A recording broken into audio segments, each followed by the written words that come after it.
Today I'm going to be talking about British period dramas almost no one's watched.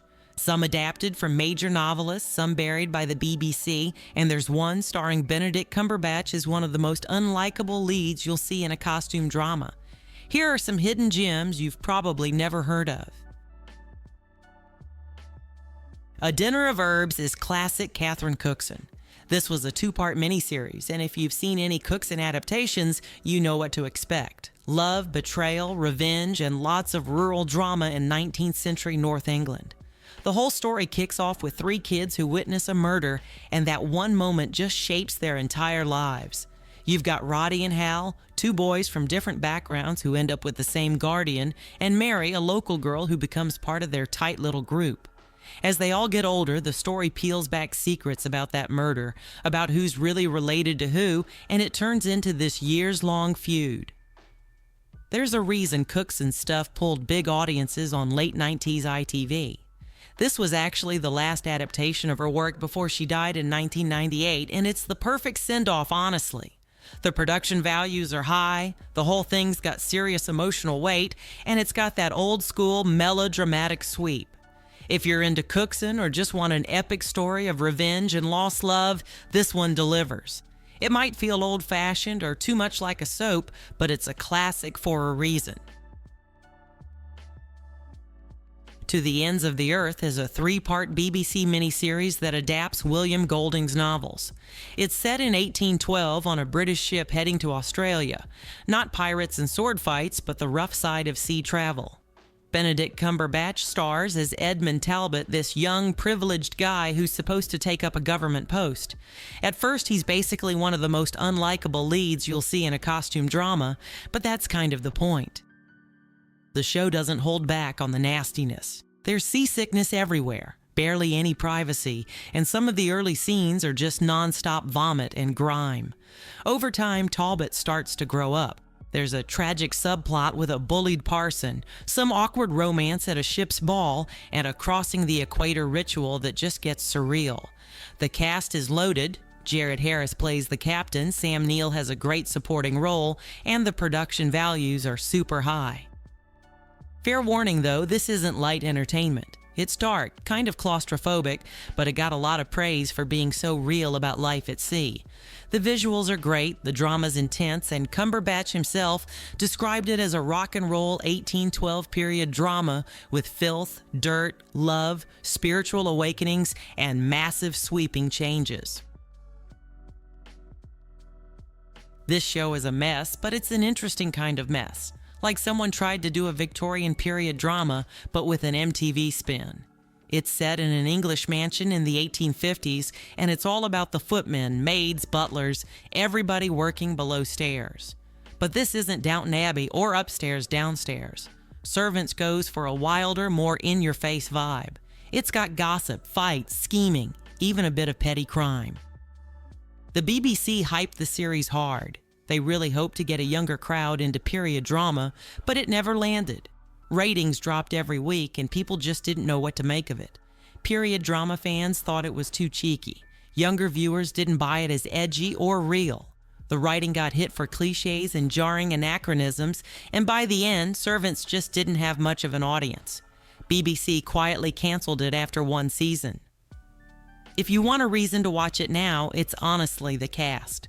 Felicity Jones, way before Rogue One or her Oscar nomination, shows up as Grace, a naive housemaid, and you'll spot Joe Absalom and even John Barrowman in small roles. Garrow's Law is a legal drama set in late 18th century London, built around the real-life barrister William Garrow. Every episode takes on a courtroom case from the Old Bailey, with Garrow going up against the era's brutal justice system. This is the period of the bloody code when you could get executed for stealing something small, and Garrow's fighting to introduce stuff like cross-examination and the idea that you're innocent until proven guilty. Years before, that was the norm. The best part here is how they handle courtroom scenes and get the history right. A lot of the dialogue is lifted straight from actual court transcripts, and the look of the show feels real, even though it was mostly shot in Scotland. Critics actually loved it. The Sunday Times called it courtroom drama gold for making all the legal maneuvering gripping and tense. It ran for 3 seasons from 2009 to 2011. The cast was up for more, but it just never happened. Andrew Buchan plays Garrow, and his performance got a lot of praise. He even said the team would love to go back because the courtroom was such an incredible stage. This one's for anyone into medical dramas. Casualty 1900s takes the modern format of shows like Casualty and throws it back to the Edwardian era, London Hospital, East End, early 1900s. What sets it apart is how much is pulled from real life. Every episode uses stories straight out of hospital records, doctors' memoirs, and nurses' diaries from the time. That means you get surgeons losing limbs to x-ray burns, outbreaks of every kind of disease, and no antibiotics or pain relief. The very first episode, called Casualty 1906, was supposed to be a one-off, but it pulled over 5 million viewers for BBC One. That success led to 2 follow-ups, Casualty 1907 and Casualty 1909. Just a heads up though, these are dark, gory, and about as far from cozy period drama as you can get. A lot of the characters are based on real people too. Matron Eva Lux was actually a protege of Florence Nightingale, and her strict reforms at the hospital are worked into the story. This one is the opposite, more of a comfort show adapted from Elizabeth Jane Howard's novels. This is an upper-middle-class English family, timber merchants, and the story tracks them from 1937 through the end of World War II. You follow 3 generations as they deal with everything from family drama to the upheaval of war. There's a lot of time spent between their London lives and their Sussex estate, and you get plenty of country house moments. Siblings and cousins hanging out in peacetime, and then everyone trying to hold it together once the war starts. The whole thing is character-driven, and it's all about the details. Romances, coming-of-age stories, daily life. If you're into Downton Abbey, this is right up your alley. Some people loved how closely it stuck to the books, especially for the characters and the setting. Others found it a little too gentle and predictable, but sometimes that's what you want. The cast is a real highlight here.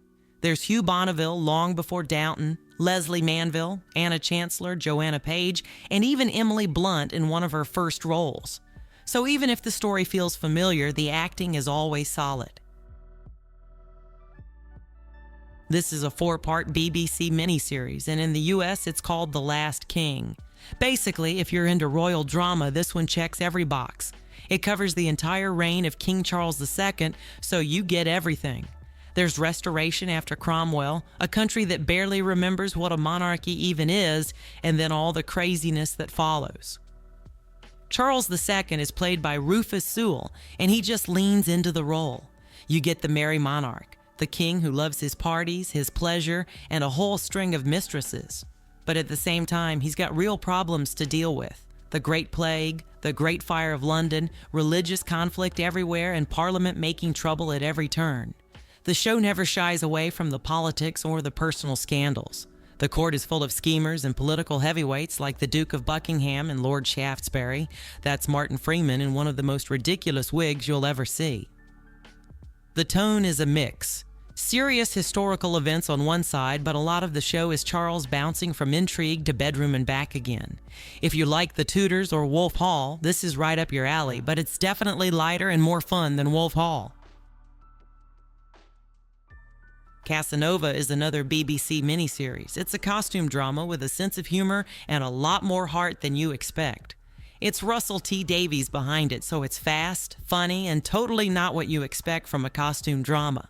The story jumps back and forth between young Casanova, played by David Tennant, and old Casanova, played by Peter O'Toole, looking back on his life. David Tennant is the main reason to watch this. He's funny, smart, and somehow you still root for him, even when he's being a total jerk. The young Casanova scenes are all over Europe in the 1700s. You get him hustling his way from nothing, dodging the law, and seducing basically everyone. He's always chasing after Henriette, the one woman he actually loves but can't have. The vibe is a little bit Monty Python, a little bit Ocean's 11, and a lot of tongue-in-cheek sex jokes. Meanwhile, the old Casanova scenes bring in this bittersweet edge. He's lost everything. He's alone, and he's basically telling his own story. There's a real emotional punch in the last episode as it gets more serious and darker, and you start to see the cost of living like a legend. Dickensian is exactly what it sounds like, a mashup where all the famous Charles Dickens characters live in the same Victorian neighborhood. Think of it as the Charles Dickens cinematic universe. So you've got Scrooge and Marley running their money-lending business right down the street from Miss Havisham, and after Marley's found murdered, Inspector Bucket from Bleak House shows up to solve the case. It's an original murder mystery, but you're also getting storylines from Oliver Twist, Great Expectations, A Christmas Carol, and more, all mashed together. The production looks incredible. They built a foggy, gas-lit 19th century London from scratch, every detail right down to the snow. If you're a Dickens fan, there are references everywhere. If you're not, the show's probably a little much at first. There are too many characters to keep track of, and the first few episodes can be hard to follow. It's 20 episodes, but they're only half an hour each, so it feels like a huge soap opera. Basically a Victorian version of EastEnders, but everyone's from a different Dickens book. Even so, you don't need to be a Dickens expert to enjoy the central detective story. It's a Victorian whodunit at the core, and that part works. New Worlds is a Channel 4 miniseries set in the 1680s, right after the restoration of King Charles II, jumping between England and America. You get a story about young rebels on both sides of the Atlantic, all fighting for some idea of freedom. In England, Jamie Dornan plays Abe. He's hiding out in the Oxfordshire woods and trying to kickstart a revolution against the king. Meanwhile, in Massachusetts, the settlers are dealing with the brutality of colonial expansion, including clashes with Native Americans. The show brings in historical figures and works in real events, like the assassination attempt on King Charles II by Colonel Blood. You also see all the fallout from the Crown's reprisals. There's a lot of action, ambushes in the woods, courtroom drama, and a transatlantic romance that ties the two stories together. New Worlds has ambition and covers a period you almost never see on TV, but the writing isn't always there. Characters sometimes just tell you the history instead of showing it, and it gets pretty grim and violent, sometimes just for shock value. Jamaica Inn is a 3-part adaptation of Daphne du Maurier's Gothic novel set in the 1820s Cornwall. The main character, Mary, moves in with her Aunt Patience and her Uncle Joss at their rundown inn on Bodmin Moor. Jessica Brown Finley from Downton Abbey plays Mary, and Sean Harris is Joss, the guy running the show. Pretty quickly, Mary figures out there's more going on. Her uncle's actually running a gang of smugglers. They wreck ships on the coast just to loot them. Mary is stuck between fearing her violent uncle getting pulled into all these secrets and getting drawn to Jim, Joss's brother, who's basically a charming horse thief. The whole thing is classic Gothic drama with romance, secrets, and betrayal. When this aired on BBC One, it got buried by a technical mess. Hundreds of people complained that the actors were mumbling and you couldn't hear the dialogue over the sound mix. Everyone had to crank their TVs to max or turn on subtitles just to follow the story. The complaints piled up so fast that the BBC had to apologize and even boost the volume for later episodes. But by then, the audience was gone. The Moonstone is based on the Wilkie Collins novel. A lot of people call it the first English detective novel. The story's pure Victorian mystery. There's a priceless diamond, the Moonstone, which gets passed down to Rachel on her birthday. That same night, it vanishes from the family estate, and suddenly it's a full-blown whodunit. The fun here is the structure. Different characters take turns telling the story, so you get the same events from all these perspectives. Rachel's cousin, the detective sergeant, the house steward, and a few others. Every one of them has their own angle and a few pieces of the puzzle. It feels a lot like Agatha Christie, with a Victorian flavor and a dash of humor and romance. Production-wise, it's not a lavish BBC drama, and you can see the small budget if you're expecting Downton Abbey levels of polish. But the story carries it, and if you like classic mysteries, The Moonstone is a solid pick. This one is a period drama that skips the usual fancy manor houses and goes straight to the mud. It's set in the Yorkshire Dales in the 1870s in a ramshackle town full of navvies, laborers, and their families. The whole town exists for one reason: they're building a massive railway viaduct. So it's basically a Western, just set in Victorian England instead of the American frontier. You get saloons, brothels, fights, and all the drama. But instead of cowboys and sheriffs, it's working-class Brits building a bridge. You follow Annie, played by Jessica Raine. She's a recently widowed woman who's lost everything, so she ends up in Jericho running a boarding house for the workers. The show runs through the whole community. There's Johnny, the charismatic foreman, Charles, the ambitious manager, plus all the diggers, saloon owners, and everyone else just trying to survive. It's kind of like Downton Abbey meets Deadwood. 37 Days is one of those shows where you know the ending and watching how they get there is the whole point. It covers the 5 weeks between the assassination of Archduke Franz Ferdinand and the start of World War I. Each episode tackles a chunk of that timeline. The series jumps between capitals, London, Berlin, Vienna, Paris, and shows you diplomats and politicians scramble to avoid disaster. The center of it is Sir Edward Grey, Britain's foreign secretary trying to hold things together. Over in Germany, the Kaiser and his generals are weighing their next move. Austria-Hungary wants revenge on Serbia. You get all the secret meetings and last-minute decisions, knowing none of it's going to work. It's a political thriller, even though it's basically just rooms full of people talking. It doesn't dumb anything down, so expect a lot of dense dialogue and real historical details. Some critics said it was too stiff or talky, but honestly, it's the clearest dramatization of the July crisis I've seen. Feels like The West Wing set in 1914, except the stakes are even bigger. The Passing Bells is a 5-part miniseries about the First World War. It follows 2 young soldiers, one British, one German, through the entire war from 1914 to 1918. There's Thomas, the English farm kid, and Michael, the German student. Both start off thinking war is an adventure. The show puts them through all the big moments: the Christmas truce, gas attacks, first love, heartbreak, and finally the exhaustion at the end. Each episode is basically a year in their lives, and their stories are always paralleled. It was made to air early in the evening, so while the war is always present, it's not graphic or especially brutal. The themes are accessible, and the German and British kids all speak perfect English, which is a bit of a stretch. Still, the ending lands, and Jack Lowden totally stands out. You've probably seen him since in things like Dunkirk or Slow Horses. If you want something that's moving but not too heavy, The Passing Bells is a solid watch.